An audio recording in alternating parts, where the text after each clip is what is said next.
Chapter 1. Early Morning.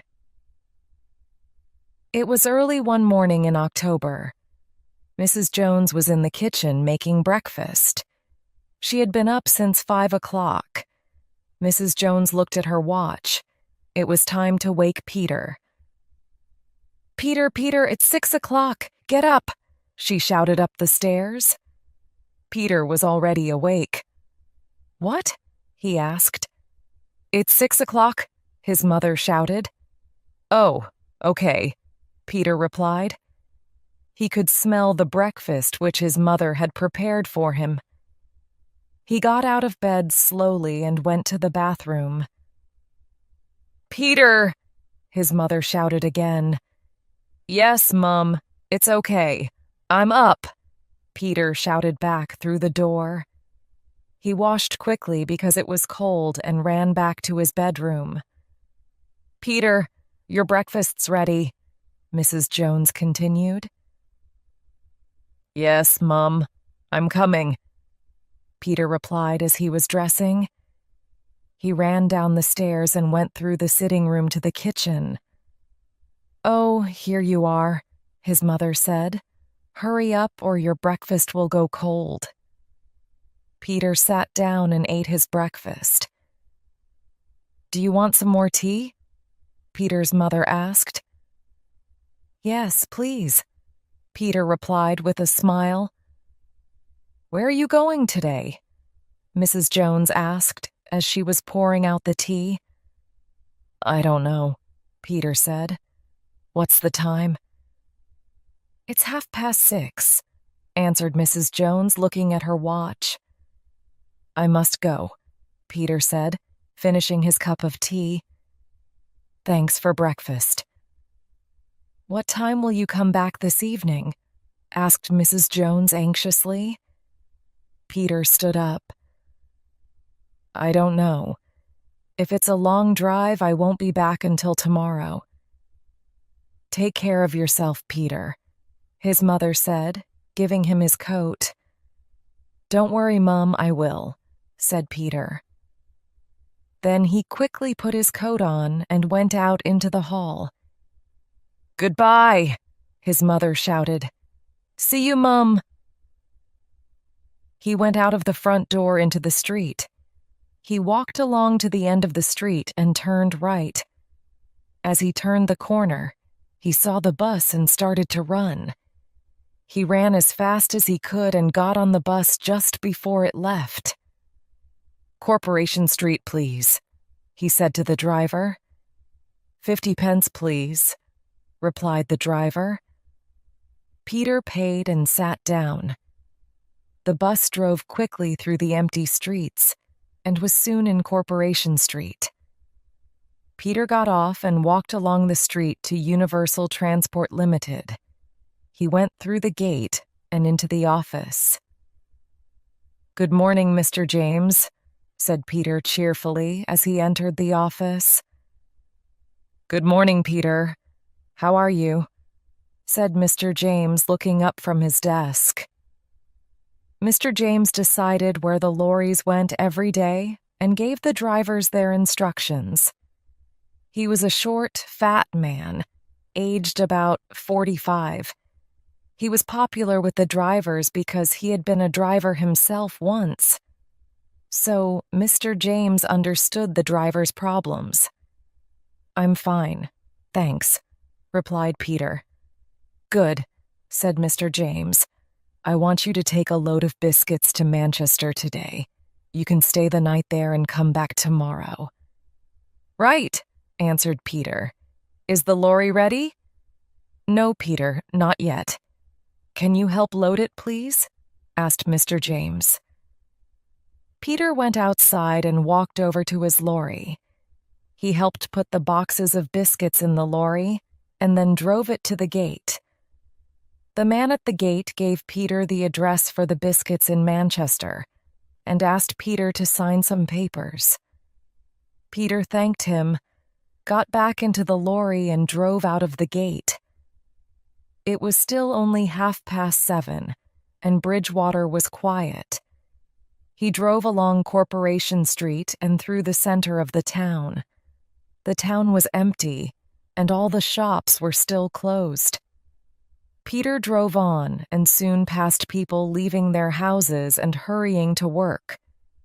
Peter took the road for Bristol, and by 8 o'clock he had left Bridgewater and was out in the country. He turned on the radio and listened. It will be cold in most of England today, and there will probably be heavy rain. That is the end of the weather forecast. Now it is 8 o'clock and time for the news. A middle-aged man was murdered in Bristol late last night.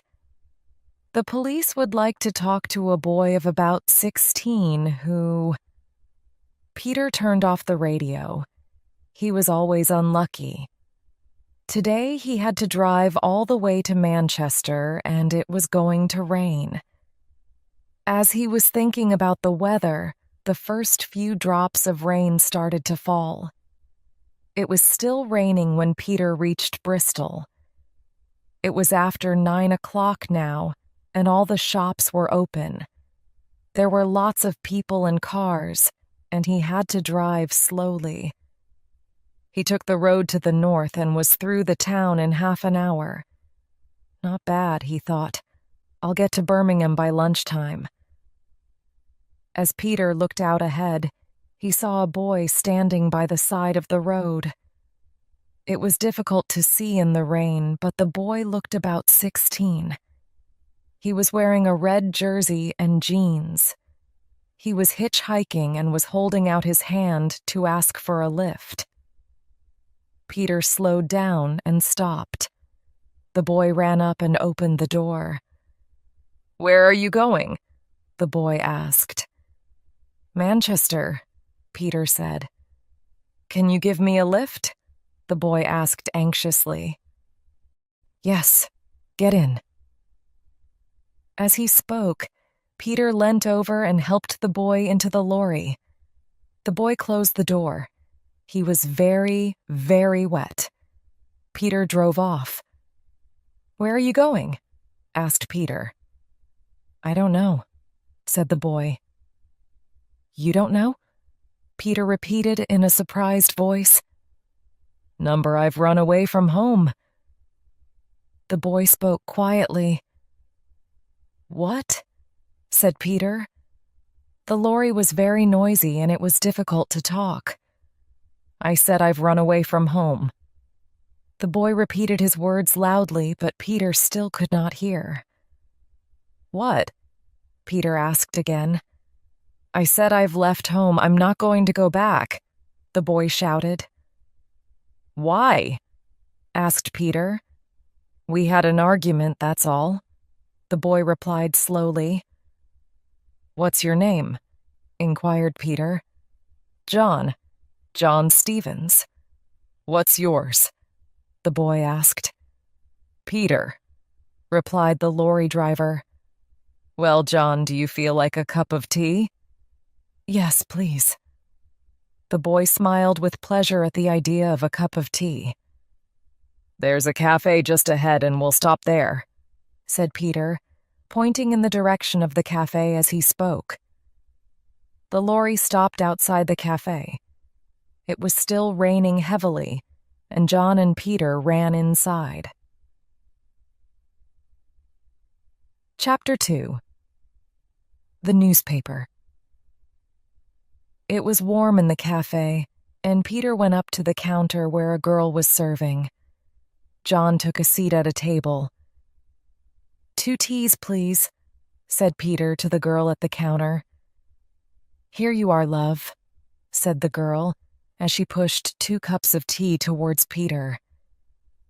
"That's 90 pence, please." Peter gave her the money and carried the cups of tea over to the table where John was sitting. "Thank you," said John. The tea was hot and sweet and warmed both of them up. "So you've left home then?" said Peter. "That's right," John replied. "Why?" Peter asked. "I told you. We had an argument. said the boy. Peter smiled. You don't have to tell me if you don't want to. I want to, said John. I must talk to someone. Tell me what happened then, said Peter in a kind voice. Well, you see, John began, my parents are dead and I live with my uncle. Peter interrupted the boy. In Bristol? Yes, that's right, said John. My uncle has always been kind to me, but he never lets me do anything. What do you mean? Asked Peter. The boy pushed back his chair. Well, he never lets me go out in the evenings. Peter nodded. Why not? Oh, the boy said. He says that I must stay in and study instead. He makes me stay in and study every night while my friends are out enjoying themselves. I see, said Peter as he drank his tea. That's why you ran away, is it? John shook his head. Not really. It was because of what happened last night. What did happen? Asked Peter, watching the boy's face closely. I told my uncle that I wanted to go to the cinema with some of my friends, John explained. But my uncle wouldn't let me go and told me to study instead. Yes, said Peter, encouraging the boy to continue his story. When he wasn't looking, I ran out and went to the cinema with my friends. When I came back, my uncle was waiting for me. He was very, very angry and asked me where I had been. I told him I'd been to the cinema.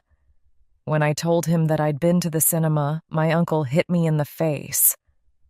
John paused to drink his tea. Does he often hit you? Asked Peter. When he gets angry. Last night he hit me very hard, and I got angry and hit him back, replied John. Peter's face was serious. What did your uncle do then? He asked. Nothing. You see, I must have hit him very hard because he fell on the floor and didn't move. John stopped speaking and looked at the table. What did you do then? Asked Peter quietly. John hesitated. I was afraid, and so I ran out. Where did you go? Inquired Peter. I can't remember. When I came back an hour later, there were several police cars outside the house. All the lights in the house were switched on. Then a policeman came out of the house and saw me. There he is! He shouted and ran after me. I ran away and the policeman didn't catch me. I slept in the bus station and started hitchhiking early this morning. Well, said Peter, you certainly had a busy night. Why did you run away from the police? Because they wanted to catch me and put me in prison, answered John. But why do you think they wanted to put you in prison? Continued Peter. Because my uncle must have telephoned the police. He must have told them to catch me because I had hit him. Do you want some more tea? Asked Peter. John nodded. Yes, please. Here's 90 pence, said Peter, handing John the money. Can you go and get 2 more teas? John went to get the tea. There were a lot of people in the cafe and he had to wait. Peter picked up a newspaper which someone had left on the table. Peter looked at the front page. Man found dead. The body of Mr. Robert Stevens, 44, was found in his home at 24 Devonshire Road, Bristol, last night. There must have been a fight because a lot of furniture was broken. Nothing has been stolen. Police are looking for Mr. Stevens's nephew, John Stevens, aged 16, who lived with him. When Peter had read this, he quickly put the newspaper in his pocket. A minute later, John returned with the tea. Was there anything interesting in the paper? John asked. No, said Peter. Drink up your tea because we must leave as soon as possible. They finished their tea quickly and walked out to the lorry. Peter started the engine and drove off. It had stopped raining and the sun was shining. It was now warm inside the lorry, and John began to feel sleepy. If you want to sleep, Peter said, you can get into the back. The lorry's not quite full, and there's an old coat of mine there you can lie on. Thanks, said John. That would be good. Peter stopped the lorry, and John got into the back. They drove off again. Peter drove as fast as he could in order to make up for lost time. There were only a few cars, and soon the lorry was near Tewkesbury. Suddenly, Peter saw a police car stopped on the road ahead. As he drove closer, a policeman walked out in front of the lorry and held his hand up. Chapter 3. The lorry is stopped. The policeman held his hand up. Peter slowed the lorry down and stopped. The policeman walked up to the side window. What is it? Asked Peter. What's the matter? We're looking for a boy who we think may have killed his uncle, replied the policeman. Oh, yes, said Peter. I heard the news about it on the radio this morning. Well, continued the policeman, we think the boy has left Bristol and he may be hitchhiking north. Is he dangerous? Asked Peter. Very dangerous. He killed his uncle with a chair leg, the policeman added. What does he look like? Asked Peter. The policeman took out his notebook and read, John Stevens, aged 16, brown hair. Brown eyes, average height, last seen wearing a red jersey and blue jeans. The policeman looked up from his book. Have you seen him? He asked Peter. Yes, said Peter. I've seen hundreds of young men dressed like that this morning. It could have been any of them. Okay, said the policeman. Thanks for your help. If you do see him, let us know, won't you? Of course, replied Peter and started the engine. Cheerio, shouted the policeman. Just a minute, said another voice. The policeman turned around. Another policeman was getting out of the police car. He was big and red-faced and had a nasty voice. What is it now? Asked Peter. I've got to be in Manchester before 5 o'clock. All right, this won't take long, said the second policeman. We're going to search your lorry. Why? Asked Peter angrily. The boy may be hiding there. Both policemen walked around to the back of the lorry. What shall I do now? Thought Peter. I could drive off before they look in the back. But if I do drive away, they'll drive after me and their car is much faster than my lorry.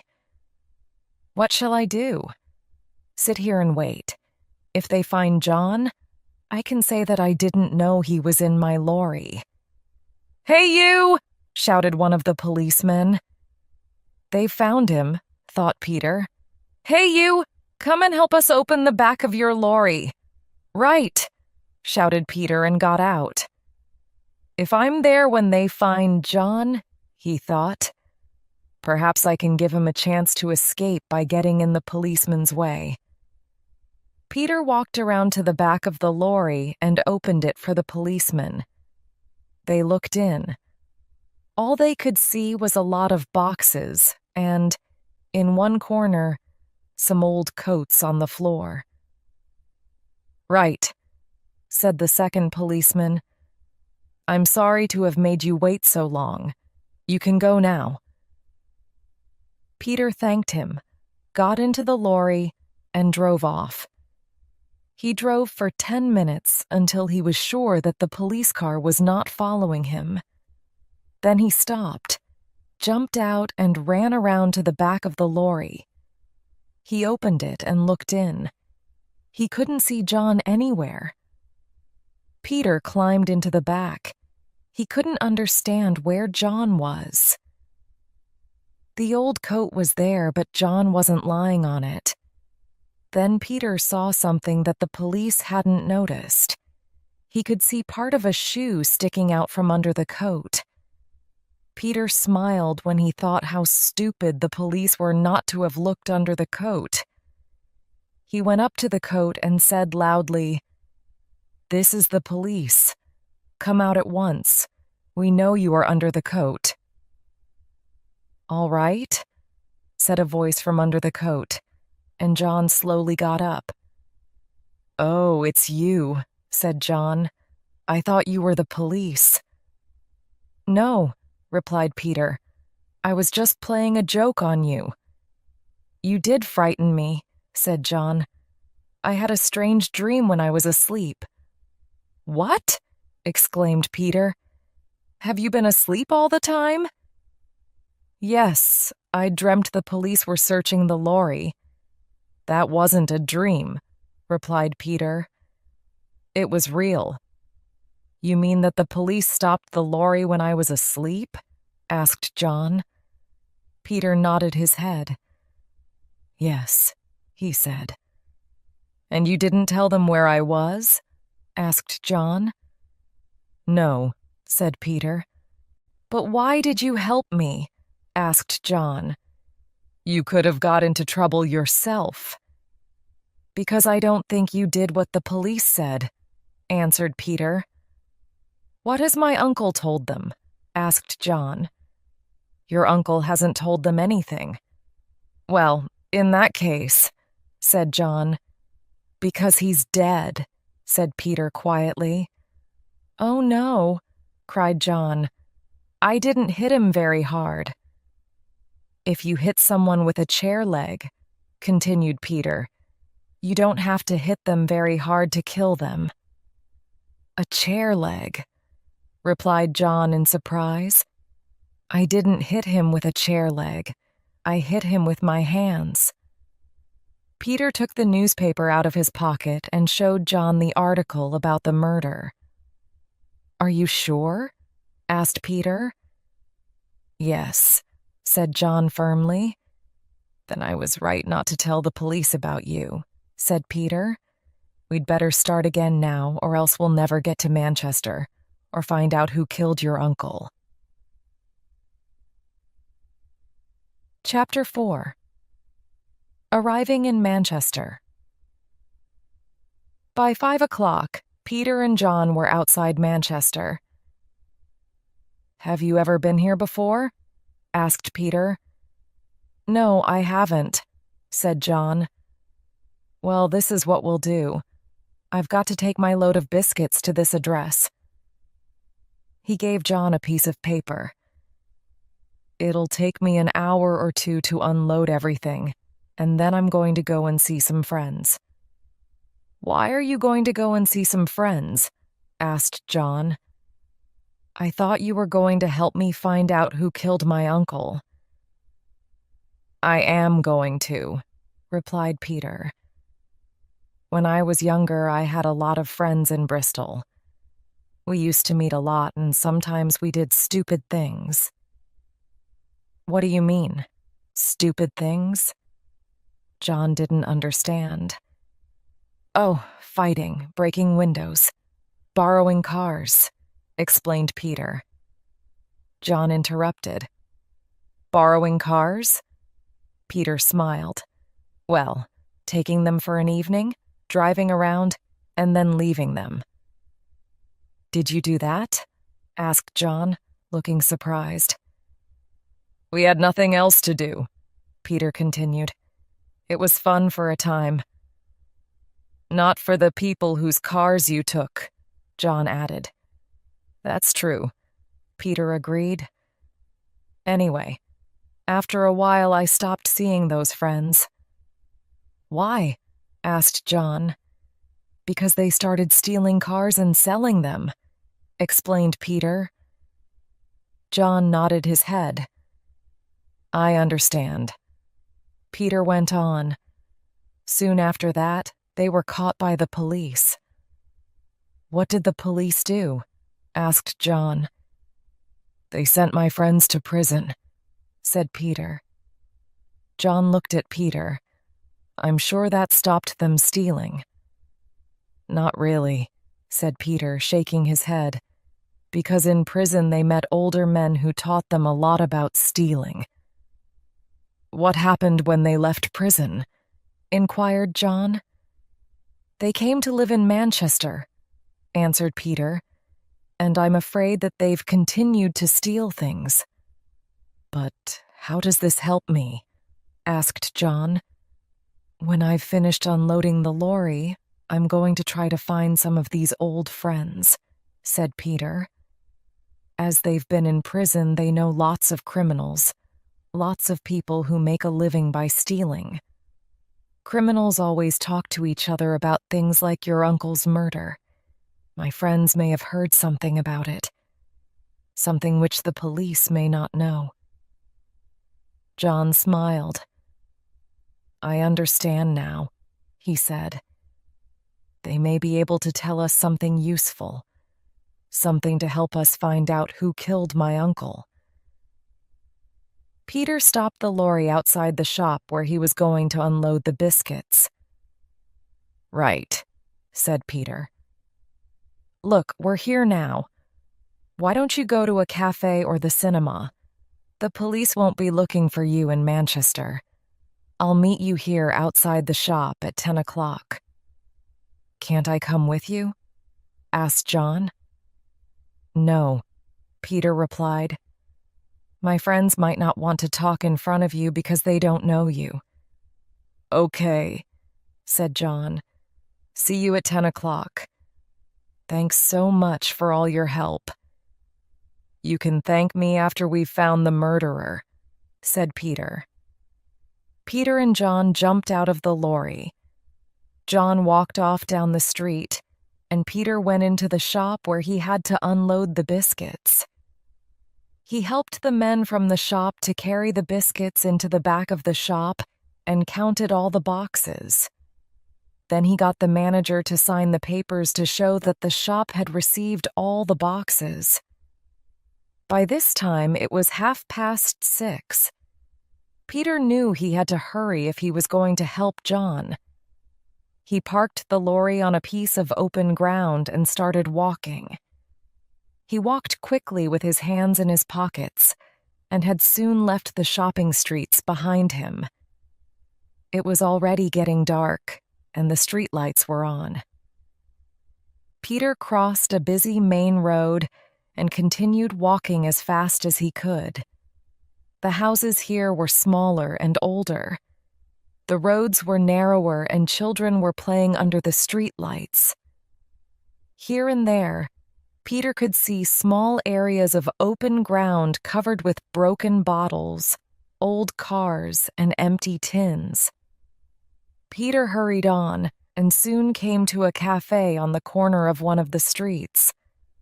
The sign outside said, Cozy Cafe. Peter looked in the window and then went in. He asked for a cup of tea and sat down. The cafe was almost empty. An old man sat in one corner reading a newspaper. At the next table, to Peter sat a man of about 25, smoking a cigarette. Peter drank some tea and then went over to talk to the owner of the cafe who was washing up dirty cups and saucers. Good evening, said Peter. Yes, the cafe owner replied. What can I do for you? I'm looking for an old friend, said Peter. He used to live near here. Oh, yes, I might know him, said the cafe owner, without looking up from his washing up. What's his name? Jeff. Jeff Beck, said Peter quietly. The cafe owner dropped the cup he was holding. It broke on the floor. No, mister, said the cafe owner. I don't know anyone of that name. You must have made a mistake. Are you sure? Asked Peter, going up close to the cafe owner. I think you do know him. Look, I said I didn't. I don't like people asking questions. Why don't you go and ask someone else? The cafe owner shouted. Go on, get out. Okay, said Peter. Thank you for your help. Peter left the cafe and started to walk along the street. Excuse me, can you tell me the time? Said a voice from behind. Peter turned round. It was the man who had been sitting next to him in the cafe. Of course, said Peter, and looked at his watch. As he did so, the man caught hold of Peter's hair and twisted his head back. Peter felt the cold steel of a knife against his throat. Now we're going to see whether you really do know Jeff, or whether you're from the police, the man said. Chapter 5. A Visit to the Cinema. When John got out of the lorry, he watched Peter go into the shop. Then John started to walk slowly along the pavement. He had never been to Manchester before, and he didn't know where to go or what to do. People pushed past him as they hurried home from work. Everyone had somewhere to go or something to do, except him. He started looking in the shop windows so that people wouldn't see that he was lonely. After a while, he came to a cinema. John went up to the cinema and looked at the photographs outside. There was a cowboy film showing. John noticed that there were other people standing looking at the photographs. If I stand here, he thought, no one will notice me. They'll think I'm waiting to go to the cinema or to meet someone. Soon, he had looked at all the photographs several times, so he stood watching the people go past. There were several other people standing outside the cinema as well. A man wearing a suit who kept on looking at his watch. A small group of girls who were laughing together. A girl of about 16 who seemed worried about something. A mother with 2 small children and lots of parcels. 2 boys of about John's age, smoking cigarettes and trying to look very grown up, and an old man with a long coat. More people came and waited for a while and then went into the cinema. A small, fat man came hurrying up to the woman with the children, kissed her, and picked up one of the children.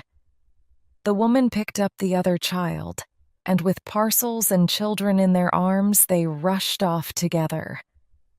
The group of girls finally decided to go into the cinema.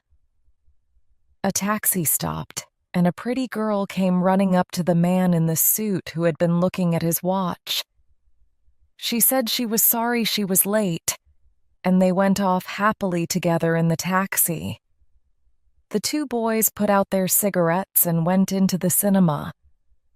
The old man walked off down the street slowly, looking in all the shop windows. The only people left waiting outside the cinema were John and the girl who was looking worried. John looked at the clock outside the cinema entrance. It was 7:30. The film had started at 7:15. John looked at the girl. She was thin, quite tall, and had short brown hair. She looked about the same age as John. She was walking up and down with an angry look on her face. She looks quite nice, thought John. I wonder what she would do if I asked her to go to the cinema with me. I expect she's waiting for someone. But she's been waiting for a long time now. Perhaps the person she's waiting for isn't going to come. Shall I go and ask her to go into the cinema with me? What if she laughs at me? What if she calls a policeman? As he was thinking this, John looked up. To his surprise, he saw that the girl was not the only other person there. There was a man standing outside the cinema as well, a policeman. John stood quite still. He wasn't sure what to do. If he walked away, perhaps the policeman would stop him and ask him questions. If he stood there, perhaps the policeman would ask him why he was waiting. The policeman looked at John. John looked away and pretended to look at the photographs. After a minute, John looked back at the policeman. He was still staring at him. Then the policeman started to walk towards him. Well, John thought, there's only one thing to do now. I must talk to the girl so that the policeman will think I live here. John walked up to the girl and said, "Hello." "Hello," the girl said in reply. There was a silence. "Do you want to go in and see the film with me?" John asked suddenly. "I don't know," the girl replied, looking surprised. "I'm waiting for my boyfriend, but I've been waiting for half an hour and he hasn't come yet." "Perhaps he won't come," said John quickly. "Perhaps he has taken another girl to the cinema instead." The girl smiled. "Well, if he's done that," she said, "I'll come in with you. But he may just be late, and he'll be angry if he gets here and doesn't find me." The policeman came closer. John took hold of the girl's hand. "Come on," he said to her. "The film's already started." "All right then," the girl replied. "But I hope Steve doesn't get angry." "Who's Steve?" asked John. "My boyfriend," she replied, as they went up to buy tickets.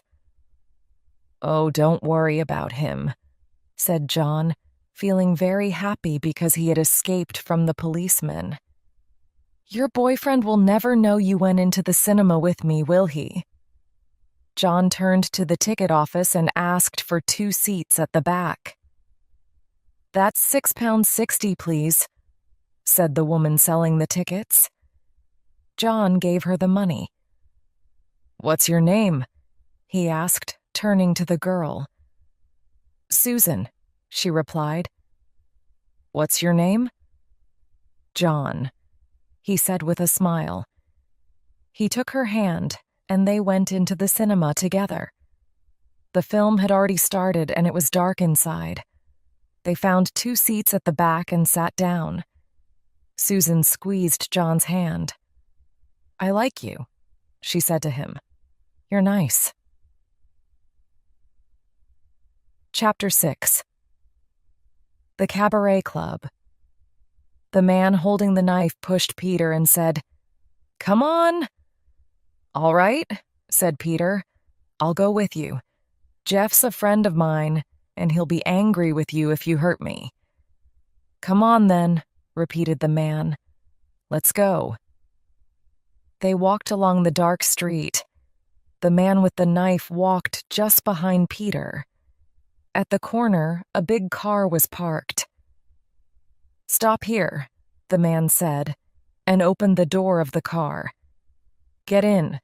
Don't try to escape or do anything stupid." The man started the engine and drove very fast through the narrow, dark streets. After only 5 minutes, the car stopped outside a big house. There was a sign outside the house which said Cabaret Club. There were lots of cars parked in front of the house. "Get out," the man said. Peter got out of the car and stood on the pavement. "This way," said the man, pushing Peter towards the front door. Peter could hear music coming from the house. The man rang the bell and a little window in the door opened. A man's face appeared in the window. "What do you want?" asked the face. "It's me," said the man from the cafe. I've brought someone who says that he's a friend of Jeff. Jeff's in the back room, the man at the door replied, and opened the door to let them in. The man from the cafe took Peter through the hall and stopped outside a door at the end of the corridor. Peter looked around. The rooms on each side of the hall were full of people drinking, talking, and playing cards. The man with Peter knocked at the door and pushed Peter into the room. It was a small room, full of smoke. 3 men were sitting around a table playing cards. One of the men turned around and looked at Peter. It was Jeff. "Well, look who has come to visit us," Jeff said in a surprised voice. Then Jeff turned to the man who had brought Peter from the cafe and asked, "Why did you bring Peter here?" "Well, boss," the man replied, "he said he was a friend of yours, but I thought he was from the police." "Well, you're wrong," said Jeff. "Peter is a friend of mine, and I hope you didn't hurt him." Peter smiled because he was pleased that Jeff remembered him. "Okay," said Jeff. "All of you get out. I want to talk to my old friend, Peter." The others left the room, and Peter and Jeff were alone. "Well, Jeff," said Peter, sitting down, "you haven't changed much." "Perhaps not," replied Jeff, "but I'm much richer now. I own this club." Peter grinned. "So you've stopped stealing and started working honestly?" Jeff laughed. "Well, not exactly. You could say that I control the people who do the stealing.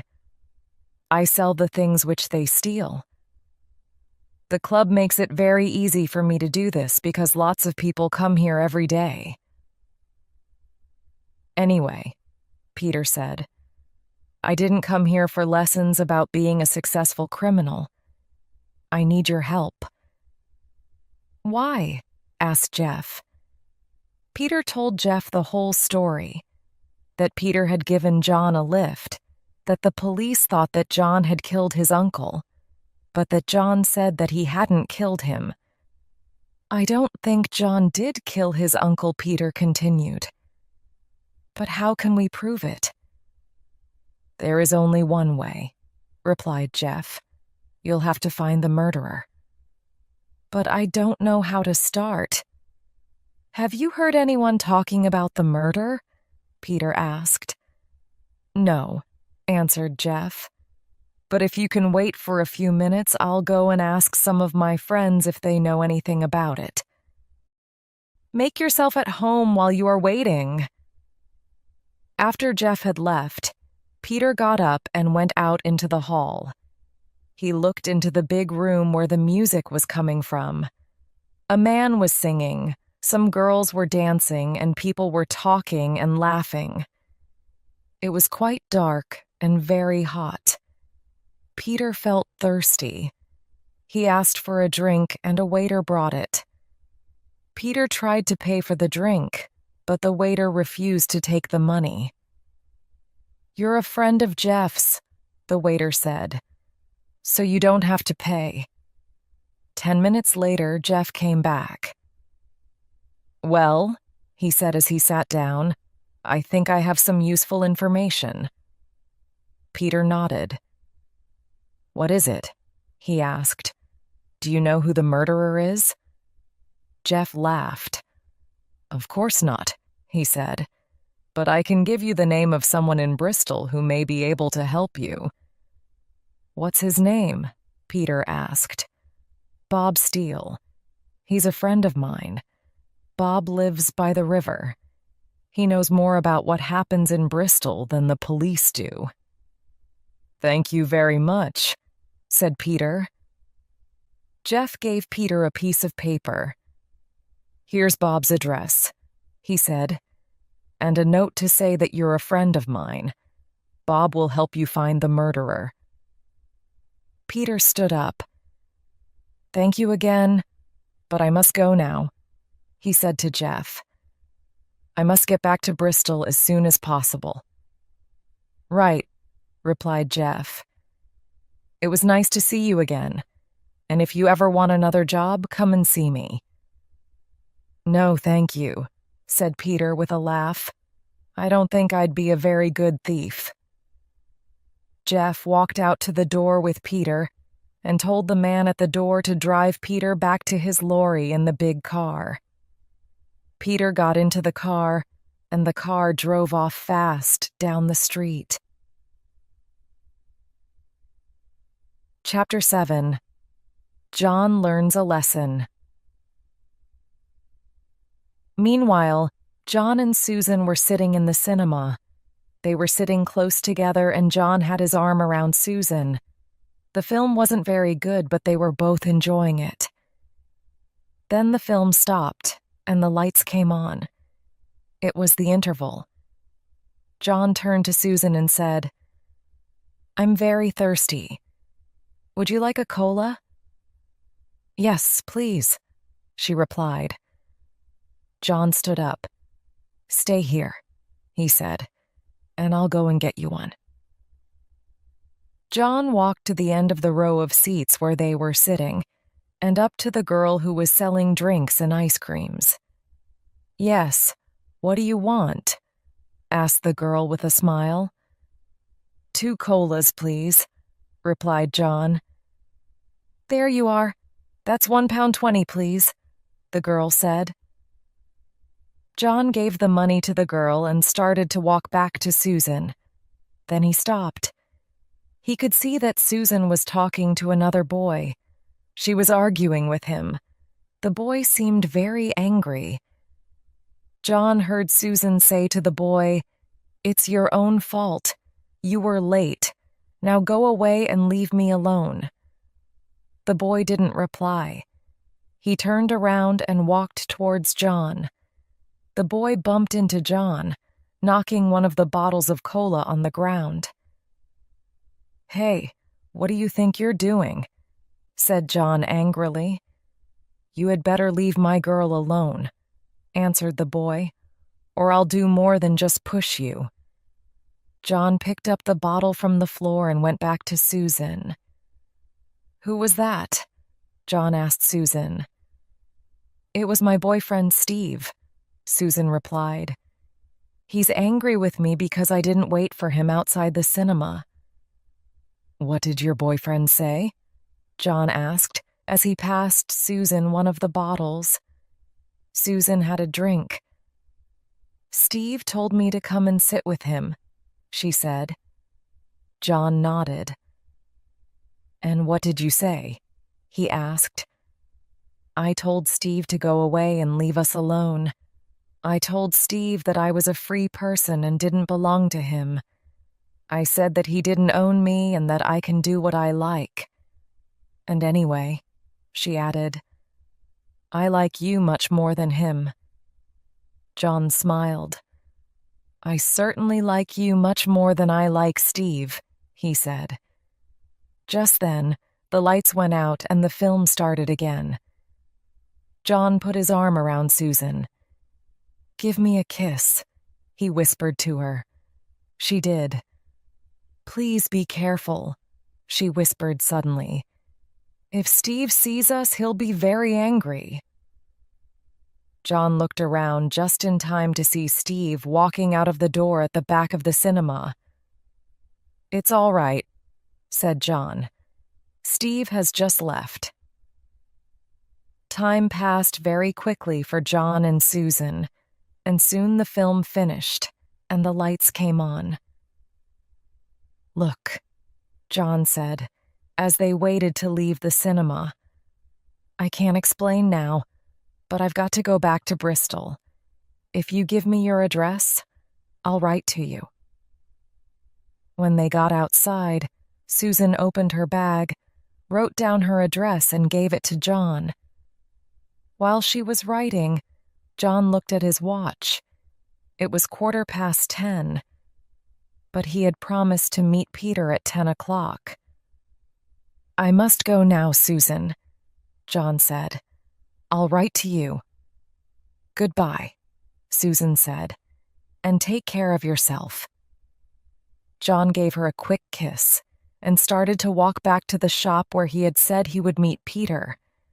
He walked quickly, thinking of Susan and the cinema. Suddenly a voice shouted, "Hey, you!" John stopped and turned around.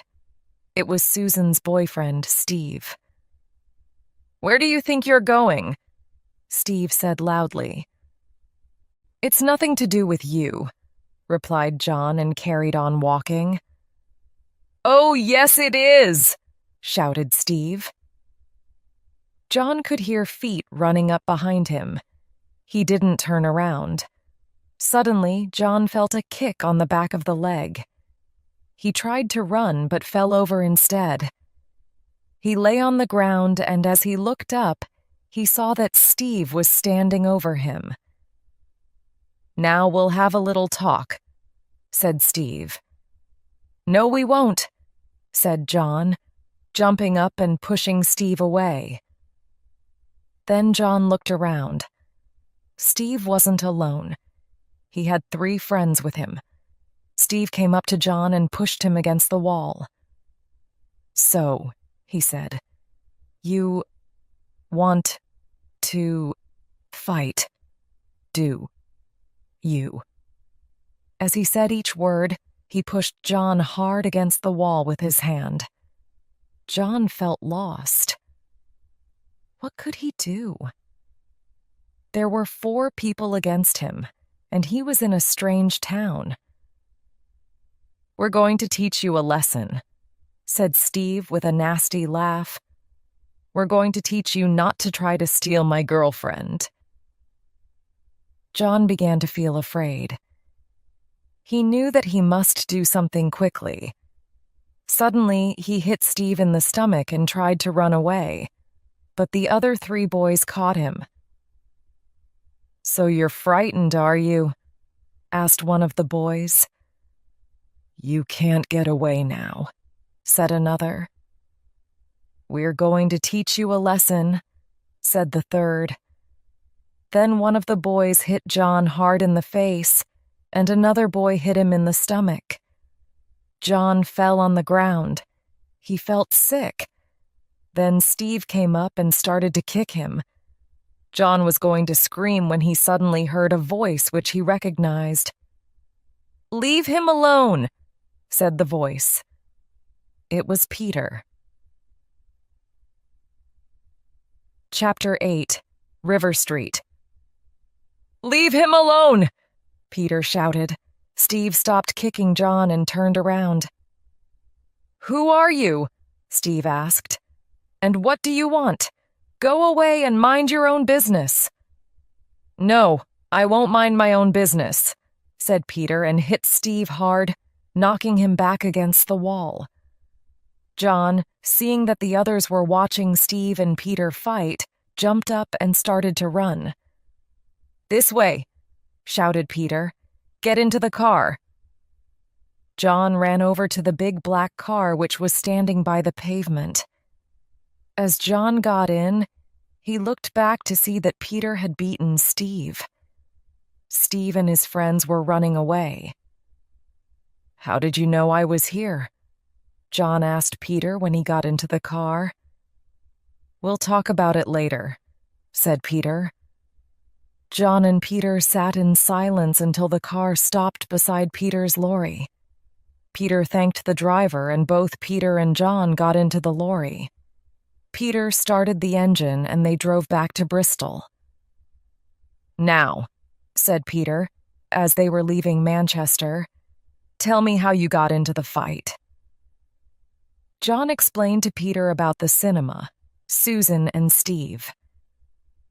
"I hope that fight taught you a lesson," said Peter.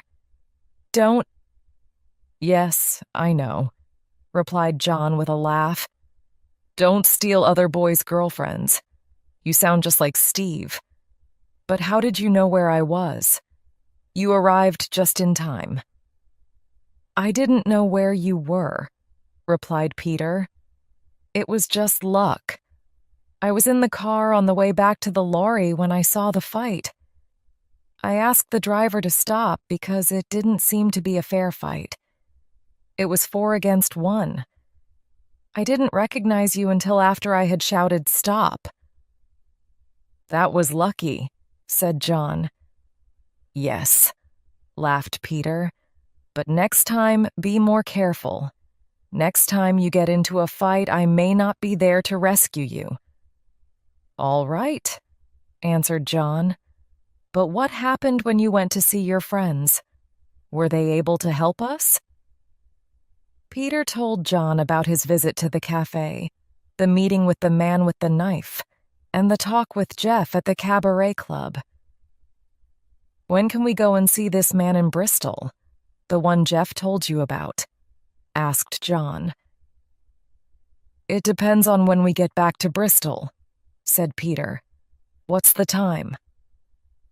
It's 11 o'clock, John replied. Well, said Peter, we should arrive in Bristol at about 5 o'clock in the morning. If we have some sleep after we arrive, we could go and see Bob Steele before lunch. Won't you have to work tomorrow? Inquired John. Peter shook his head. No, he said. Universal Transport don't expect me to drive back until tomorrow, so I needn't go to work tomorrow. We'll have all day tomorrow to find the murderer. It was warm in the lorry. John was tired after his day's excitement, so he soon went to sleep. Peter drove on and on through the night. Halfway to Bristol, they stopped at a cafe and had coffee and some sandwiches. Then they drove on again. The big lorry was empty and so went faster than usual. There were no cars and only a few lorries on the road.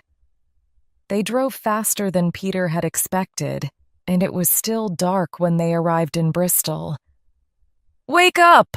shouted Peter. "We're in Bristol now." John looked out of the window sleepily. Peter stopped the lorry. "You had better come to Bridgewater with me," he said. "It may not be safe for you to stay in Bristol." "No, don't be stupid," replied John. "I can look after myself." "All right," said Peter with a smile. "Do you want to get out here?" "See you at lunchtime," said John as he got out of the lorry. But before Peter had time to reply, John jumped back into the lorry. "Perhaps you're right," John said. "I'll come to Bridgewater with you." "Why did you change your mind so suddenly?" asked Peter. "Because I saw 2 policemen walking up as I was getting out of the lorry," answered John. John stayed with Peter in Bridgewater. After their tiring night, they both slept well. Peter's mother was surprised to see John, but Peter explained that he was a friend in trouble. He did not explain what the trouble was. Soon after 12 o'clock the next day, they drove back into Bristol. Peter stopped the lorry outside a house close to the river. "I think this is it," he said. He took out the piece of paper which Jeff had given him and looked at the address. Bob Steele, 12 River Street. Yes, that's right. Number 12 River Street was a small, low house, which hadn't been painted for a long time. The windows were dirty and the curtains were drawn. The house looked empty. Peter knocked at the door. There was no answer. Peter knocked again. "I'm coming," shouted a voice. After a couple of minutes, the door opened a few centimeters. "Who is it?" a voice asked. "We want to talk to Bob Steele," Peter replied. "Why?" asked the voice. "We want some information," answered Peter. "Come in then," the voice said. "You've come to the right place if you want information." Chapter 9. "Information? Come in," said the man at the door. He was Bob Steele. John and Peter went into the hall. It was dark and they couldn't see very much. Bob Steele went on ahead of them up the stairs. "It smells bad here, doesn't it?" John whispered to Peter. Peter nodded, and they followed Bob Steele up the stairs and into a small room at the back of the house. Although it was the middle of the day, the curtains were drawn in this room too. The only light came from a small lamp on the table by the bed. The bed was untidy and the sheets were very dirty. The floor of the room was covered in old newspapers. "Sit down," said Bob Steele. Peter and John sat down and were able to look at Bob Steele in the light for the first time. He was middle-aged and quite short. His hair was red, and he had a small red beard. He was wearing old clothes, but had a big, new gold watch on his wrist. "I'm Bob Steele," the man said. "If you want information, you've come to the right person." "We want some information about a murder," said Peter quietly. "Murder?" repeated Bob Steele. "Which murder?" "It was said John quickly.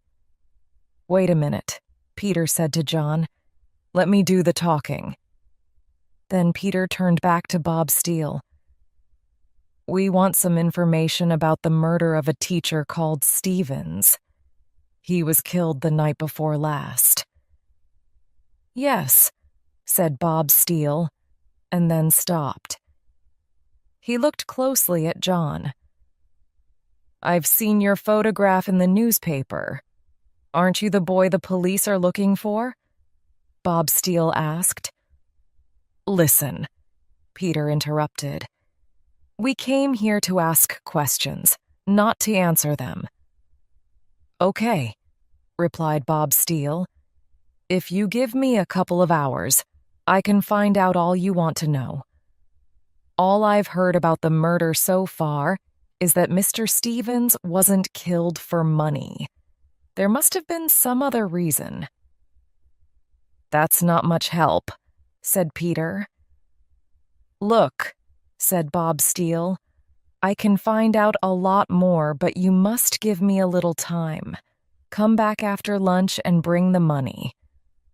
"What money?" exclaimed Peter. "Jeff Beck told us you would help us because you were a friend of his." "Jeff was right," replied Bob Steele. "I will help you, but I want £100 for helping you." Peter stood up. "We'll come back at 2:00, he said. "Come on, John, let's go." Peter and John left the house and walked down the street. They stopped at a cafe on the corner and went in. "I don't know," said John after they had sat down. "Bob Steele wasn't much help, was he?" "Let's wait and see," said Peter. "But Peter," replied John, "I haven't got £100 to give to Bob Steele." "Neither have I," said Peter. "I've only got £20 on me." John laughed. "I hope that's enough," he said. "It will have to be enough," said Peter. "But do you trust Bob Steele?" asked John. "Do you believe that he will tell us the truth?" "We don't have any choice," Peter said slowly. "We must trust him because he's the only person who can help us." Peter and John had lunch in the cafe, and afterwards went back to River Street. Bob Steele was waiting for them. He took them upstairs to the same room. "Right," said Bob Steele when they had sat down. "Have you got the money?" Peter nodded. "Have you got the information?" he asked. Bob Steele smiled. "I'll tell you what I've heard. Mr. Stevens wasn't killed for money. He was killed by someone who knew him. He was killed by someone young." John went red in the face and stood up. "What do you mean by that?" he shouted. "Be quiet," said Peter, "and let Bob Steele finish." John sat down and stared at Bob Steele. "He was killed by someone young," Bob Steele repeated. "He was killed by a boy who knew him." "Is that all?" asked Peter. "Yes," replied Bob Steele. "Now give me the money." "Wait a minute," said Peter firmly. "I'll give you the money when you tell me the name of the murderer." "Give me the money now," said Bob Steele loudly. "Don't give him anything," shouted John. "He's a liar. He's not telling the truth. He wants you to think that I'm the murderer." Bob Steele turned and went up to John angrily. "Listen, my boy," he said. "You'd better keep quiet unless you want the police to know where you are." "You can't frighten me," replied John. Bob Steele turned back to Peter. "Now give me the money and get out," he said. "I tell you what I'll do," said Peter quietly. "I'll give you 20 pounds now, and I'll give you the rest when you tell me the name of the murderer." Bob Steele was quiet for a minute. He looked at John and thought for a moment. He took the money. Then he smiled. "Okay," said Bob Steele. "Let's arrange a place to meet. How about under the clock at the railway station at 3:30? I'll be able to tell you the name then." "We'll see you then," said Peter. Peter and John went out together. When they were in the street, Peter turned angrily to John. "Why don't you keep quiet?" Peter said, turning to John. "Bob Steele is our only chance. You shouldn't shout at him or call him a liar." "I don't like him," replied John. "And anyway, he was trying to make you think that I am the murderer." "We'll find out who is the murderer at 3:30, said Peter, and they walked off down the street. Bob Steele watched John and Peter from his window. He waited until they had gone. Then he went downstairs and over to the public telephone box across the street. He dialed a number. "Hello?" he said. "Is that the police?" Chapter 10. John is arrested. "I must go to the post office," said Peter, as he and John walked away from Bob Steele's house. "Why?" asked John. "I must get the 80 pounds to pay Bob Steele," replied Peter. "I see," said John. "But do you think Bob Steele will meet us at the station at 3:30? "I expect he will," said Peter, "unless you made him too angry. Do you want to come to the post office with me?" "No, thanks," answered John. "I can look after myself. I'll go straight to the railway station and meet you there." "All right," said Peter. "Do as you like. See you at the station at 3:30. "See you then," said John. Then John walked off down the road towards the river. He watched the ships unloading for a while. Then he walked back up the hill towards the station. He went into the station and sat on a seat. There were lots of people in the station and no one noticed him. He watched the trains come and go. The time passed quickly, and looking at the station clock, John saw to his surprise that it was already 3:30. He couldn't see either Peter or Bob Steele. John got up and walked over to the clock. 5 minutes passed. He began to wonder what had happened. Suddenly 2 men walked up to him. "I wonder what they want," thought John. "Perhaps they want to ask the way." "John Stevens," the first man said. "I am Detective Inspector Shaw. You are under arrest for the murder of your uncle." They were policemen. John looked around to see if he could escape, but the second policeman put his hand on John's shoulder. "Don't try to run away," said the policeman. "You'd better come with us." The policeman took John outside the railway station, where there was a police car waiting. They put John into the back seat, and Detective Inspector Shaw got in beside him. The other policeman got into the driving seat and started the car. As they were driving off, John looked back at the station and saw Peter looking at the car. "Why did you do it?" asked Detective Inspector Shaw. "Do what?" replied John. "Kill your uncle," said Inspector Shaw. "I didn't kill my uncle," said John angrily. "Oh, yes, you did," said Inspector Shaw, looking closely at John. "We know you did." John did not reply. When the police car arrived at the police station, the policeman took John inside. They put him in a small room with no window and told him to wait there. There was no chair, and John was soon tired of standing, so he sat down on the floor. A few minutes later, Inspector Shaw came in. He saw John sitting on the floor and told him to stand up. John stood up. "Are you going to tell us all about the murder now?" asked Inspector Shaw roughly. John didn't reply. He looked at the floor. "Look at me, boy," shouted the policeman. John looked up. "Now tell me the truth," said Inspector Shaw. "Tell me why you killed your uncle." "I didn't," started John. "I see," interrupted Inspector Shaw. "So you want to be difficult, do you?" Inspector Shaw went out of the room and banged the door. John sat down again, but as soon as he did so, the door opened and he was told to stand up. After about an hour, another policeman came in, smiled, and said hello to John. "I'm Sergeant Black," he said. "Are you John?" "Yes," John replied.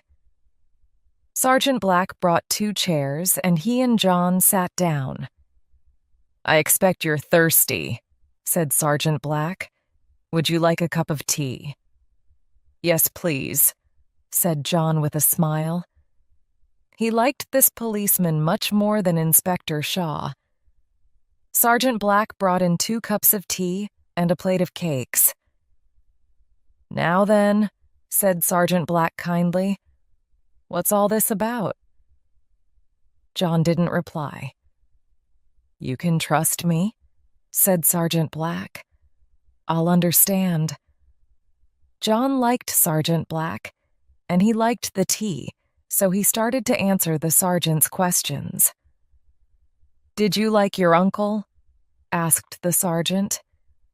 "No," said John slowly. "Not very much." "Where have you been for the last 2 days?" asked Sergeant Black. "I've been to—" John stopped. Just then, there was a knock at the door. Sergeant Black got up and went out. John sat and thought for a minute. "I must be more careful," he thought. "I nearly said that I had been to Manchester. That would get Peter into trouble for helping me." Sergeant Black still hadn't come back, but John could hear his voice. He went up to the door and listened. Sergeant Black was talking to Inspector Shaw. "He's starting to talk now," said Sergeant Black. "Good," replied Inspector Shaw. "He'll tell you everything now."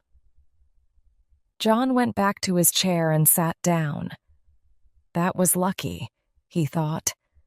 It had all been a trick to make him talk. Sergeant Black and Inspector Shaw were working together. Sergeant Black came back into the room. "Now," he said with a smile. "Where were we? Oh, yes, you were just telling me that you had been to— I don't remember now. Where was it you said you had been?" "I haven't been anywhere," said John. and I'm not telling you anything." "Now don't be stupid," said Sergeant Black. "If you didn't kill your uncle, you haven't got anything to be afraid of, have you? Tell me all about it, and I'll see if I can help you." John said nothing. Sergeant Black tried asking more questions, but John didn't reply. After a while, the sergeant put John in another room with a bed and locked the door. "Can I have some food, please?" John asked. "Yes," the policeman replied. "You can have some food when you've told us the truth." Chapter 11. Peter finds Bob Steele. Peter looked at the police car as it drove away from the railway station. He thought that he could see John inside the car. Peter looked again. Yes, it was John. The police had caught John at the railway station. Peter ran into the station and looked under the clock, but there was no one there. But where was Bob Steele? Perhaps Bob Steele had already left, or perhaps he had seen the police and run away. Or perhaps Bob Steele had told the police that John would be waiting at the station at 3:30. Peter turned around angrily and left the station. Peter went back to River Street to collect his lorry. He also wanted to talk to Bob Steele again. He wanted to find out if Bob Steele had told the police about John, and if he knew anything more about the murder. When Peter arrived at River Street, he was still feeling very angry. Peter banged on the front door of Bob's home, but there was no answer. He waited for a moment and then banged again. There was still no answer. Peter tried to look in the front windows, but he couldn't see anything because the curtains were all closed. He went around to the back of the house and banged on the back door. There was no answer. Right, thought Peter. If Bob Steele is at home, he'll have to go out at some time. If he's out, he'll return home in the end. So I'll wait for him. Peter walked back to the front of the house and drove his lorry around the corner, out of sight. Then, Peter went into the cafe on the corner where he and John had waited at lunchtime. He sat at a table at the window, from which he could watch Bob Steele's front door. It was just after 4 o'clock. Peter drank a cup of tea and waited. By 5 o'clock, Bob Steele still had not appeared. Peter drank another cup of tea and ate some biscuits. At 6 o'clock, he went out, bought a newspaper, and returned to the cafe. He looked at the front page of the newspaper. Youth arrested for murder. Police are still trying to find the murderer of 44-year-old schoolmaster, Robert Stevens. This afternoon, the police said that Mr. Stevens's nephew John was helping them with their inquiries. Peter pushed the newspaper away angrily. So it was true. John was under arrest. Peter asked for another cup of tea. At 6:30, he decided not to wait for Bob Steele any longer. He was just leaving the cafe when he suddenly stopped. He could see Bob Steele walking quickly along the street away from number 12.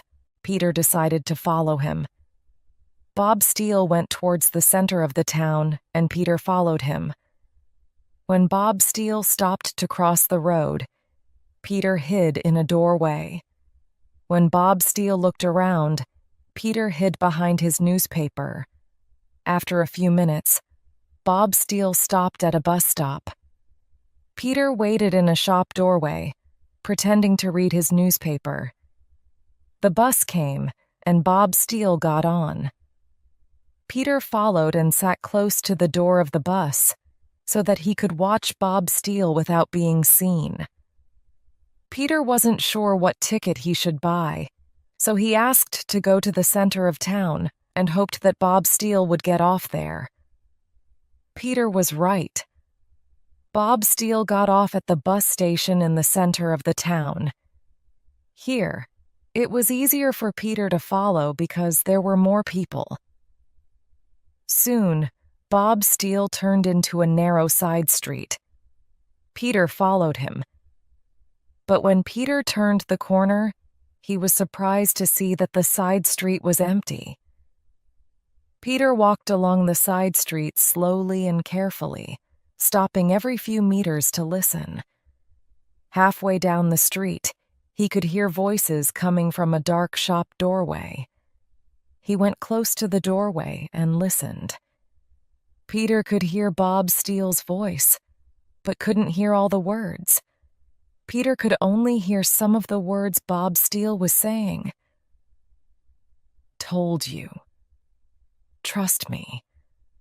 The police. Arrest. Railway station. Peter moved closer to try to hear what Bob Steele was saying. Suddenly, Peter bumped into a tin which was lying on the ground. The tin made a loud noise. Bob Steele and the person he was with stopped talking. Peter jumped back and tried to hide, but it was too late. "There's someone there!"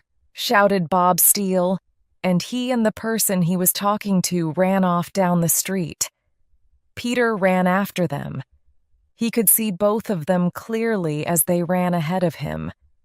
The person Bob Steele had been talking to looked quite young, about 15 or 16 years old. At the end of the street, Bob Steele turned to the right, and the boy he had been talking to turned to the left. "What shall I do?" thought Peter. "Which one should I follow?" He decided to run after Bob Steele. He ran as fast as he could and slowly got closer and closer to Bob Steele. Bob Steele looked over his shoulder at Peter and tried to run faster. But Peter caught up with him and took hold of his coat. Bob Steele tried to get free, but he couldn't escape. Peter caught hold of Bob Steele's arm and twisted it behind his back. "Now," said Peter, "you're going to tell me the truth." Chapter 12. More information. "Come on," said Peter. "Tell me the truth." But Bob Steele didn't say anything, so Peter twisted his arm a bit more. "Oh," cried Bob Steele. "Stop it." "I'll stop it when you start talking," replied Peter. "All right," said Bob Steele, "but I can't talk here. Let's go back to my house and I'll tell you there." "I've got a better idea," said Peter. "We'll walk back to your house and you can tell me what you know as we walk." "Okay," said Bob Steele, "but please leave go of my arm." Peter laughed. "No," he said. "I don't want you to run away again." Then they started walking back to River Street. "Now," said Peter, "did you send the police to the railway station?" Bob Steele shook his head. "No," he said. "I didn't do it." Peter twisted Bob Steele's arm. "I don't believe you," he said. "Why did you send the police to the station? Was it for money?" "No," said Bob Steele. "They didn't give me very much." Then he was silent. "Very much what?" asked Peter quickly. "They didn't give you very much money. So you did tell the police that John was at the station, but they didn't pay you very well." Bob Steele didn't reply. They both walked in silence for a moment. "Who were you talking to?" asked Peter. "When?" said Bob Steele. "When I caught you," replied Peter. "I was talking to myself," said Bob Steele. "No, you weren't," Peter said firmly. "I saw you talking to a boy. Who was he?" Bob Steele didn't answer. They walked on in silence again, and were soon back outside number 12 River Street again. "Open the door," Peter told Bob Steele. "We haven't finished our conversation yet." When they were sitting in the upstairs room again, Peter leant forward and started to speak seriously to Bob Steele. "Now, let's be honest with each other. You make your living by selling information. You sold information about my friend John to the police." Bob Steele opened his mouth to speak, but Peter ignored him and continued. "You sold John to the police," said Peter. "But the police didn't pay you very much, so someone else must have paid you as well. Someone else must have given you money to tell the police where John was. Am I right?" Bob Steele looked at the floor and didn't reply. Peter went on. "I think that the person who paid you to tell the police where John was must have had a reason. I think he must have had a good reason to want to see John arrested by the police. Do you know what reason?" Bob Steele shook his head. "No, I don't." "Well, I do," said Peter. "I think the person who paid you money to get John arrested was the murderer. Now tell me the name of the person who paid you. Tell me his name." Bob Steele looked up. "You don't understand, mister," he said. "I don't tell people things. I sell information. If you want to know anything more, you'll have to pay me." Peter raised his hand angrily to hit Bob Steele. "Don't hit me," Bob Steele shouted. "If you hit me, I won't tell you anything." Peter lowered his hand and smiled. "You would sell your own mother if you could," he said. "All right, I'll pay you. How much do you want?" "You promised me 80 pounds, said Bob Steele quickly. "That's right," answered Peter, and he took out the money. He held the money out to Bob Steele. "Here you are," Peter continued. "Tell me the name of the person who paid you to get John arrested." Bob Steele took the money and counted it. Then he put it in a pocket of his old coat. "Well," he said, "I'm afraid I can't tell you the name." "What?" shouted Peter angrily. "Wait a moment. Let me explain," said Bob Steele. "I can't tell you the name because I don't know it, but I can tell you two things." "What are they?"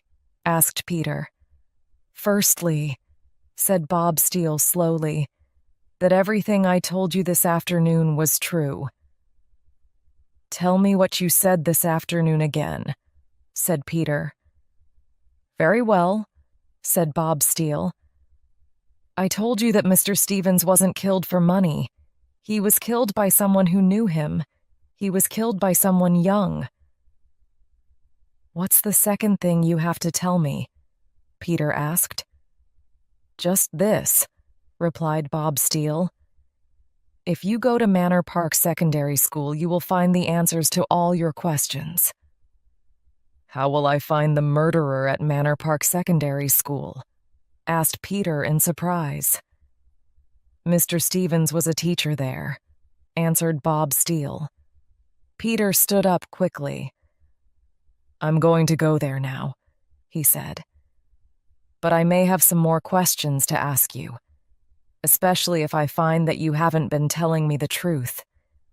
I think I'll tie you up to make sure that you don't go out while I'm away." Peter picked up a piece of rope which was lying on the floor. He tied Bob Steele to the chair in which he was sitting. Then Peter ran down the stairs and out of the house, leaving the front door partly open. Manor Park Secondary School was on the other side of Bristol. It was lucky that the lorry was around the corner. Peter got into the lorry and drove off to the school very fast. Chapter 13. In the cafe, Peter stopped the lorry outside Manor Park Secondary School. Then he looked at his watch. It was already 8 o'clock. The school looked dark and closed. Peter got out of the lorry, and then he noticed that there was a light on in one of the rooms. Peter went over to the window and looked in. There was a man of about 60 cleaning the floor of the classroom. Peter knocked at the window, and the man looked up. The man saw Peter and opened the window. "What do you want?" the man asked. "I'd like to have a talk with you," Peter replied. "I'm very busy at the moment," the man said. "It's about Mr. Stevens," Peter said. "Oh," replied the man. "You better come in then and we can have a talk." The man was the school caretaker. He cleaned the rooms and took care of the building. The caretaker let Peter in, and they sat down in the caretaker's room together. "What do you want to know about Mr. Stevens?" asked the caretaker carefully. "Are you from the newspapers?" Peter shook his head. "No," he said. "And I'm not from the police either. I'm a friend of Mr. Stevens's nephew, John." "Ah, yes," said the caretaker. "John has been arrested by the police." Peter nodded. "That's right," he said. "But I think the police are wrong. I don't think John killed his uncle. Did you know Mr. Stevens well?" "Yes," replied the caretaker as he lit a cigarette. "I've been working here for nearly 20 years, and Mr. Stevens had been here for 10 years. "What was Mr. Stevens like?" asked Peter. The caretaker thought for a moment before saying anything. "He was always very pleasant to me," the caretaker continued, "but his pupils did not like him." "Why not?" asked Peter. "Mr. Stevens lost his temper very quickly," said the caretaker. "He got angry very easily. He had fixed ideas about his pupils. Once he got the idea that a particular pupil was bad, he would never change his opinion."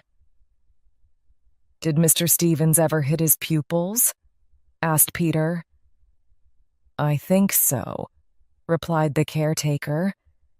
"But it would be better for you to ask some of the boys themselves."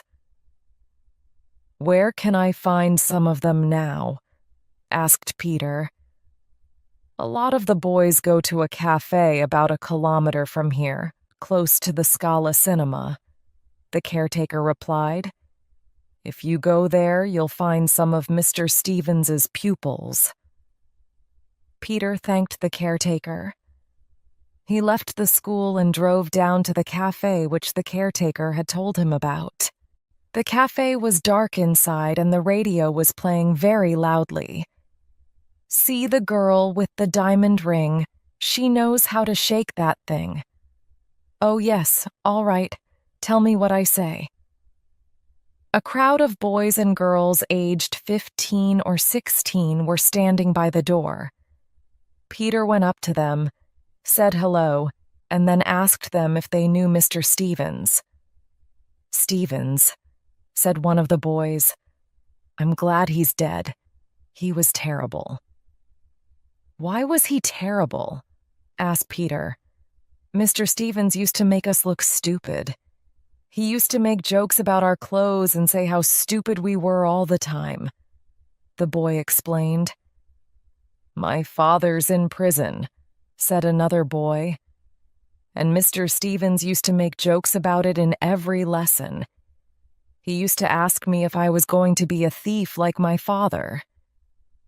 "Stevens used to hit us too," said another boy. "Why?" Peter asked. "He used to hit us all the time," the boy replied. "He hit us if we were late or if we didn't answer his questions correctly." "What was Mr. Stevens like in school on the day he was killed?" Peter asked the group of boys. "It's funny you should ask that," said one of the boys, "because he had a big argument in our class that day." "What was the argument about?" inquired Peter. "I don't remember now," said the boy. "I think it was because Mr. Stevens said that a boy had been rude to him. The boy said he hadn't, but Mr. Stevens shouted at him and gave him a lot of extra homework to do." "What was the name of this boy?" asked Peter. "I think it was Tommy Logan," said another boy. Peter thanked the boys for their help and asked them where he could find Tommy Logan. "Tommy could be anywhere," one of them said. "He's got a motorbike, but he usually comes here to the cafe at about 9 o'clock, so if you wait, you'll probably see him." Peter went into the cafe, got a cup of coffee, and sat down. He had been waiting for nearly half an hour when he heard a motorbike arrive outside. A dark-haired boy wearing a leather jacket pushed through the crowd at the door. The boy came up to Peter. "I hear that you're asking questions about me," he said, staring at Peter. "What do you want?" Peter looked at the boy in the leather jacket. Peter couldn't remember where he had seen him before. Then Peter remembered. This was the boy he had seen talking to Bob Steele. Chapter 14. The Chase. Peter looked carefully at the boy in the leather jacket. "Sit down," Peter said. "Are you Tommy Logan?" "That's right," replied the boy. He was about 16 with dark hair and a thin face. He seemed nervous, and his eyes were moving all the time. "I want to ask you some questions about Mr. Stevens," Peter told the boy calmly. "Are you from the police?" asked Tommy Logan. Peter shook his head. "No, I'm not," he said. "In that case," replied the boy, "I don't have to talk to you. Goodbye." The boy stood up and turned to go. Peter caught hold of the sleeve of the boy's leather jacket. "Don't go yet," Peter said quietly. "Let's talk about your friend, Bob Steele." A look of fear came into Tommy Logan's eyes. He pulled his jacket out of Peter's hand and pushed his way to the door. Peter got up and ran after the boy. When Peter got to the door, he was just in time to see Tommy Logan jump on his motorbike. Peter ran out onto the pavement, but it was too late. Tommy Logan started the engine and drove off. "I know where he's going," Peter said to himself. He ran back to his lorry and jumped in. He started the engine quickly and drove after the motorbike. But the motorbike was faster than the lorry and soon disappeared. "Never mind," said Peter to himself. "I know where he's going." Peter drove back to River Street as fast as he could. As he turned the corner into River Street, he switched off the lorry's lights. Peter drove slowly and quietly along the street and stopped close to number 12. Outside Bob Steele's house, Peter could see a motorbike. It was Tommy Logan's motorbike. Peter had been right in thinking that the boy would come here. Peter climbed over the wall into the garden and went up to the front door. It was wide open. Inside, Peter could hear voices. He started to climb the stairs. Just then, the door of Bob Steele's room opened and someone switched on the light. "There he is on the stairs!" shouted Tommy Logan, pointing at Peter.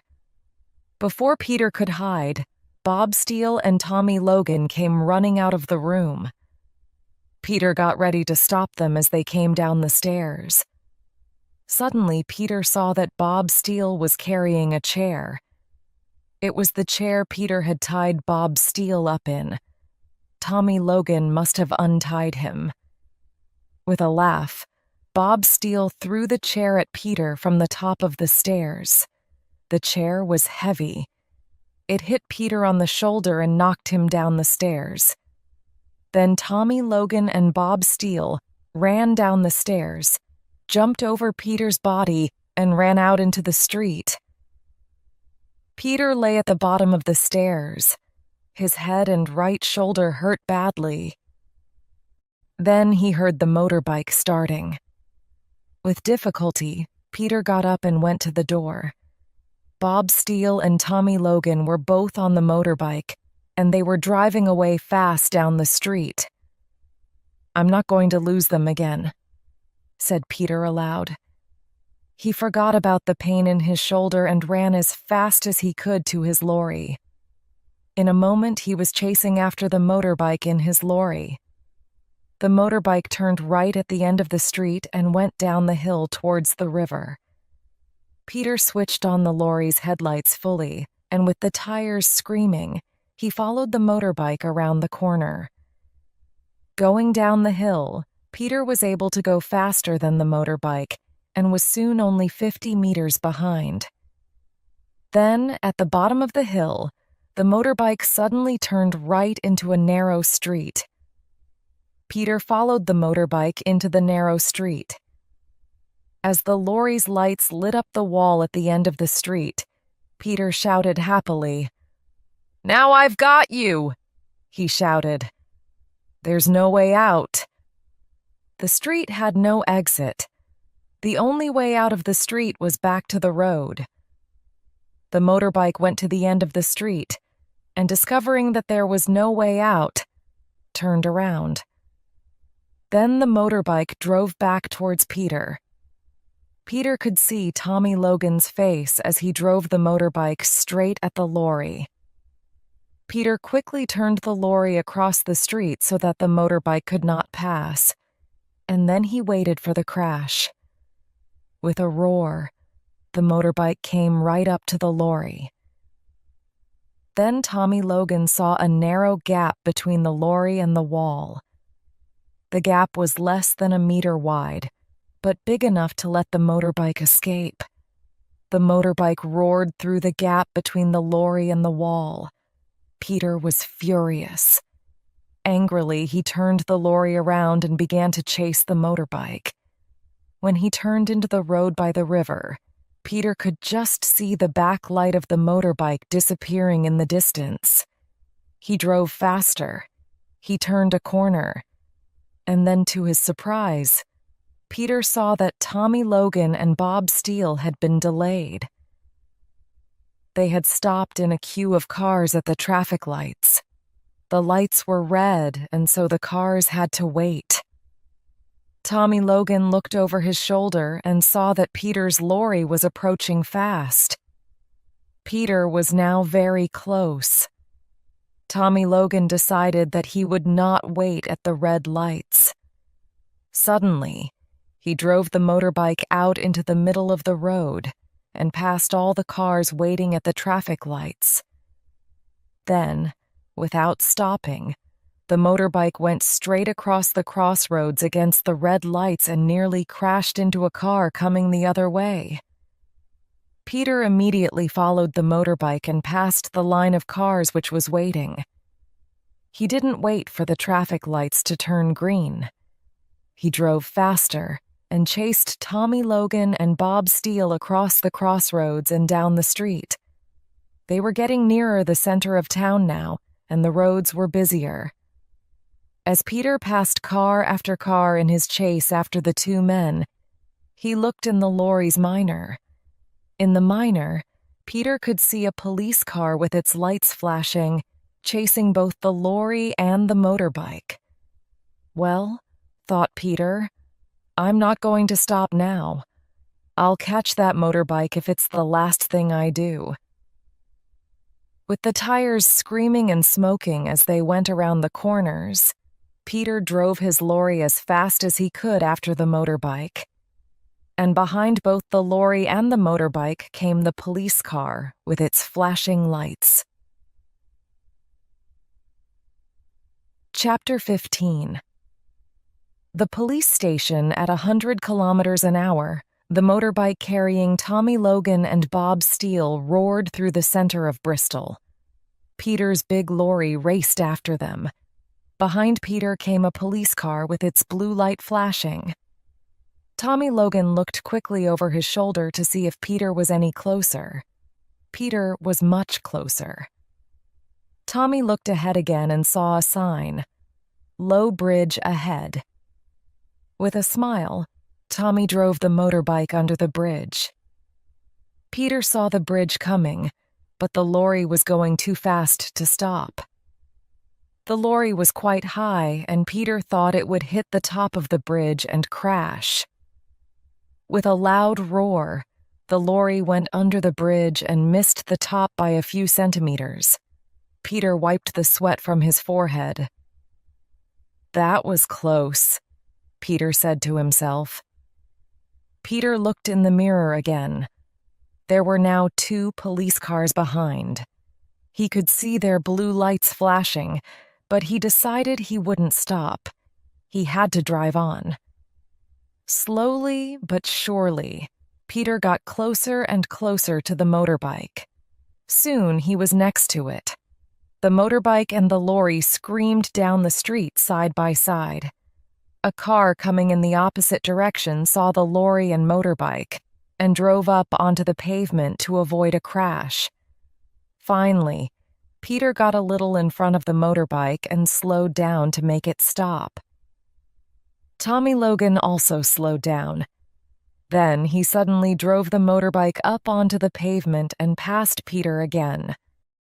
The people on the pavement jumped for their lives when they saw the motorbike coming towards them. Bob Steele's face was white with fear as he held onto Tommy Logan's back. Tommy drove the bike onto the road again. He was now 50 meters ahead of Peter. The road was straight now for nearly a kilometer. The 2 police cars behind the lorry were now much closer. Peter could see the flashing lights of another police car in front of them. Tommy Logan saw the police car coming too and started to slow down. A moment later, Tommy turned the motorbike around and came roaring back towards Peter. Peter stopped the lorry in the middle of the road. The 2 police cars behind the lorry screamed to a stop, one on each side of the lorry. Now there was no space for the motorbike to pass. Peter jumped out of his lorry and started running towards the motorbike. Tommy Logan drove the motorbike straight at Peter. But at the last moment, Peter jumped aside. The motorbike crashed into the lorry. Peter stood still in the middle of the road for a second. He watched the motorbike hit the back wheel of his lorry. Behind him, he could hear the policemen getting out of their cars and running towards him and the motorbike.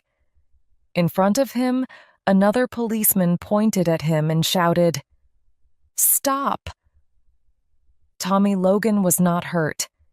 He jumped up immediately and started to run away. Peter chased after him. As he ran, Peter quickly looked behind him. Bob Steele was lying on the ground by the motorbike with a policeman standing over him. 2 other policemen were chasing Peter. Peter could run faster than Tommy Logan. He got closer and closer, and finally jumped and caught Tommy by the shoulders. They both fell to the ground with Peter holding on to Tommy's coat. Then Peter felt 2 strong hands pulling him away. He looked up and saw 2 policemen. "All right, you 2. Stop fighting. You're both under arrest," said one of the policemen. Peter and Tommy both stood up and looked at each other. "Now come with us," said the policeman, who was now firmly holding Tommy's arm. And the 4 of them walked back to the police cars. Another policeman was waiting for them with Bob Steele.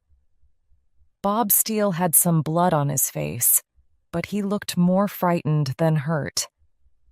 The motorbike was put in the back of Peter's lorry, and a policeman drove it back to the police station. Peter, Tommy Logan, and Bob Steele followed in the police cars. When they arrived at the police station, they were taken to see the sergeant. The sergeant took their names and addresses. "Now then," he said, "what's all this about?" Bob Steele and Tommy Logan said nothing. Peter thought for a minute and then he spoke. "It's about the murder. The murder of Mr. Stevens." "Really?" said the sergeant. "You were driving through Bristol at 100 kilometers an hour because Mr. Stevens was murdered, were you?"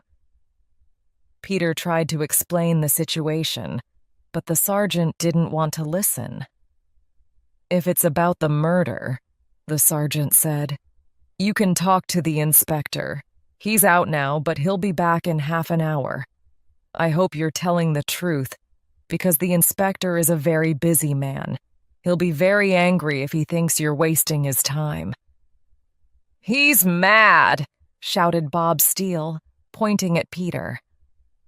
"All right, be quiet, all of you," said the sergeant.